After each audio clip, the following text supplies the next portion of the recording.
Cédric Doumbé est le retour dans l'octogone pour affronter Derek Anderson. Mais c'est qui Derek Anderson? C'est qui ce nobody?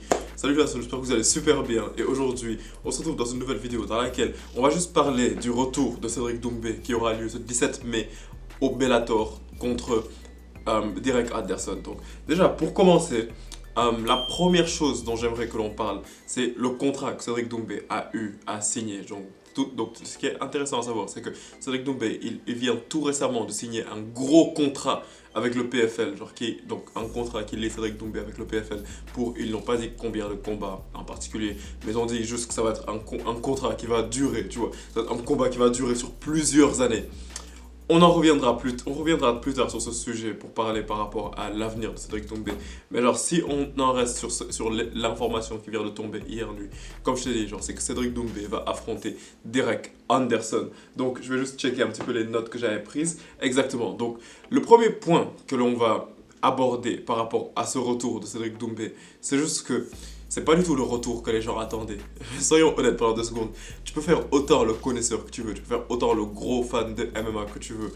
La majorité des gens n'attendaient pas du tout un retour. Donc Cédric Doumbé contre un Derek Anderson. Que littéralement, c'est pour ça que je te dis que tu peux faire le gros fan de MMA comme tu veux. Mais la majeure partie des gens ne connaissaient pas Derek Anderson. Soyons honnêtes simplement pendant 2 secondes. C'est un combattant qui n'est pas du tout régulier, qui a certes un record de 17 victoires pour 4 défaites, dont 6 TKO et 6 soumissions. C'est quand même un beau record. Mais c'est juste pas un combattant qui fait parler de lui. C'est pas un combattant spectaculaire. Et c'est un combattant qui était vraiment très irrégulier. Son dernier combat c'était en 2021. Aujourd'hui on est en 2024. Ça fait 3 ans qu'il ne s'est pas battu.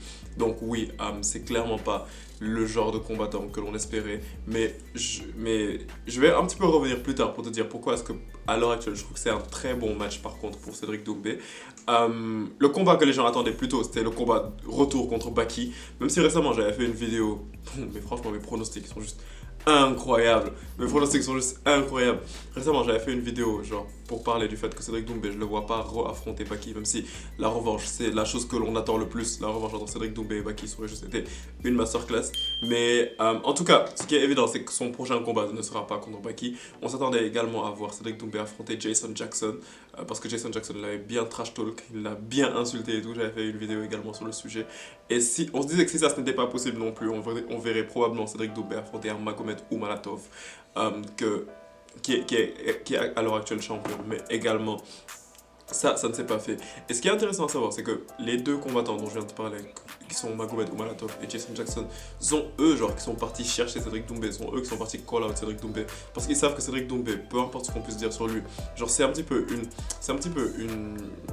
la vache à traire en ce moment, tu vois, parce que c'est lui qui donne les money fights. Et c'est un petit peu intéressant de voir ça. C'est la raison littéralement pour laquelle le PFL il a re-signé, il a fait en sorte de signer Cédric Doumbé. Ils ont mis ça comme priorité, le fait de faire signer Cédric Doumbé pour plusieurs années. Parce qu'ils ont vu le potentiel qu'il avait, tu vois. Ils ont vu que c'est vraiment une machine à money fight. Que quasiment tous les combats de Cédric Doumbé, ce sont des money fights. C'est quasiment à chaque fois des combats qui sold out des arènes. Mais malheureusement, il ne pourra pas se battre contre un combattant comme Magomed Umalatov, parce que Magomed Umalatov, ce sera le main event de cet événement du Bellator. Tandis que Cédric Doumbé il sera en co-main event. Restez hydraté. Donc, comme je l'ai dit, le rematch contre Baki, peut-être qu'il pourra se faire à l'avenir, mais en tout cas, ce qui est évident, c'est que ce ne sera pas tout de suite. Donc maintenant, si on parle un petit peu de pourquoi est-ce que j'ai l'impression que le combat contre Derek Anderson, bon, clairement, ce n'est pas du tout le combat que l'on avait envie de voir. Je ne vais pas te mentir, personnellement, c'est pas le combat que j'avais envie de voir. Mais pourquoi est-ce que ça pourrait être plus intéressant que ce à quoi on peut s'attendre? C'est tout simplement parce que si tu regardes le classement de Derek Anderson dans la catégorie welterweight, dans le monde entier, le classement mondial de Derek Anderson en welterweight, il est juste classé 70e mondial, tu vois. Même si à l'heure actuelle, bien évidemment, il a été déclassé, il n'est juste plus classé parce que ça fait 3 ans qu'il ne s'est pas battu.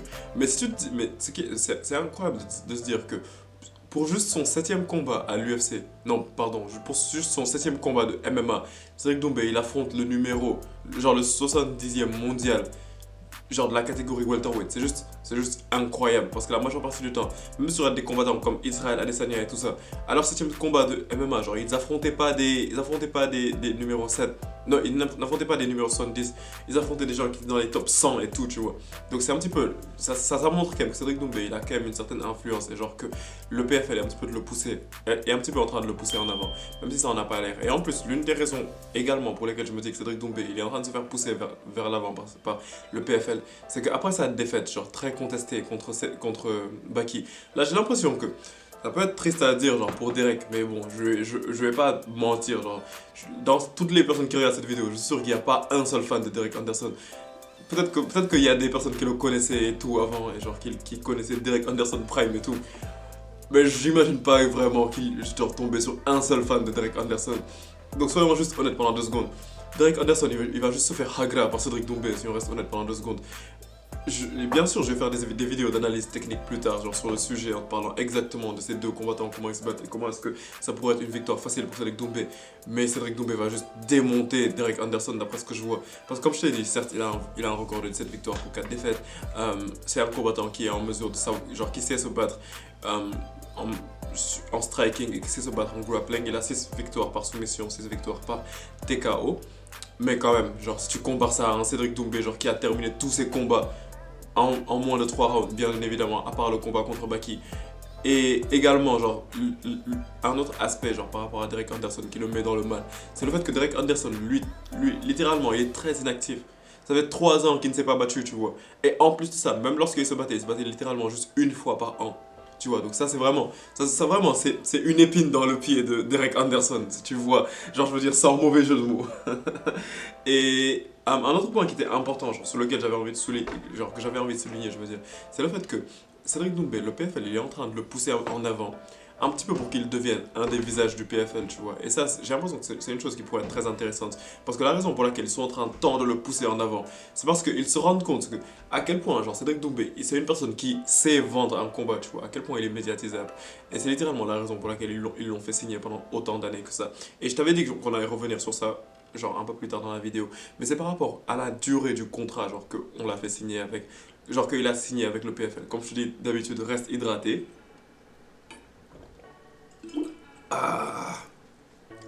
La durée du contrat, la raison pour laquelle elle est super importante à prendre en compte, c'est parce que Cédric Doumbé, à cette heure-ci, il a quoi? Il a 31 ans. Maintenant, tu vas le voir signer avec le PFL pour une durée d'environ 5 ans, tu vois. Maintenant, s'il signe avec le PFL pendant 5 ans, ça veut dire que lorsqu'il va terminer son contrat, il aura environ 36 ans, un truc du genre. Donc ça fait que, littéralement, soyons honnêtes pendant 2 secondes, le rêve de l'UFC, c'est littéralement terminé. Je ne vois vraiment pas un univers dans lequel Cédric Doumbé va signer à l'UFC. Et je pense qu'on devrait juste être d'accord avec ça, ok? Genre Cédric Doumbé, il va avoir des gros money fights, il va faire des prestations juste surréalistes. Il va être une grosse star du PFL, mais ce ne sera juste pas une star de l'UFC, c'est juste normal à la fin de la journée. À part s'ils font un truc un petit peu comme Michael Venom Page qui a signé à l'UFC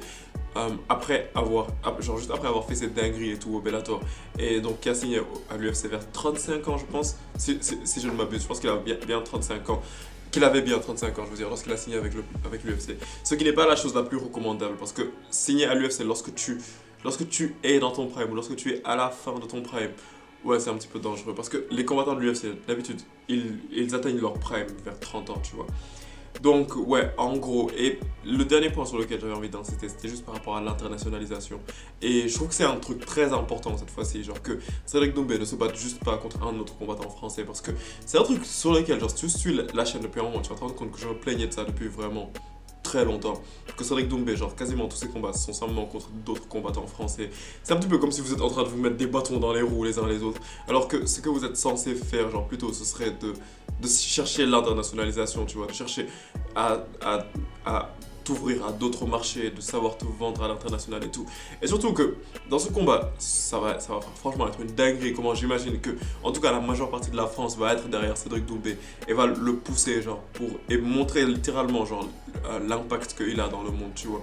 Donc, j'imagine même pas encore les conférences de presse, les Derek, you're dead et tout ce genre de trucs. Franchement, ça va vraiment être une dinguerie. Et je trouve que ça, c'est vraiment un avantage par rapport au fait de encore se battre contre un autre combattant français. Juste, on en avait juste marre, soyons honnêtes pendant 2 secondes, on en avait juste marre.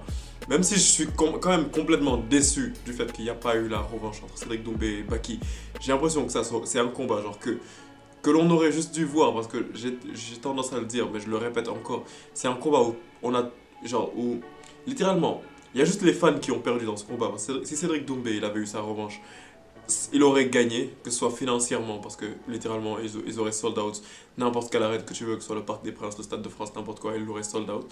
Cédric Doumbé aurait pu laver son honneur. Baki, il aurait été gagnant dans cette situation aussi, parce qu'il aurait eu une très grosse compensation financière. Le PFL aussi, il aurait été gagnant dans cette situation, parce que bah, il aurait juste sold out une arène, mais vraiment de manière très simple, simplement en parlant simplement en vendant le rematch entre Cédric Doumbé et Baki. Ça clôture directement les ventes d'un stade entier, je me dis. Comme je te dis d'habitude, genre, il n'y a que nous qui avons perdu dans ce combat. Parce que nous, on est là, on a perdu notre temps à regarder Cédric Doumbé se battre contre Baki et marcher sur une épine et que le combat s'arrête de manière si bizarre. Mais bon, en tout cas, laisse-moi savoir ce que tu en penses dans les commentaires. Quel aurait dû être le move de Cédric Doumbé? Est-ce que c'est un bon move en fait qu'il se batte contre Derek Anderson? Est-ce que tu aurais juste préféré voir la revanche contre Baki? Dis-moi juste ce que tu en penses dans les commentaires. Et on se capte pour la prochaine vidéo. Peace out.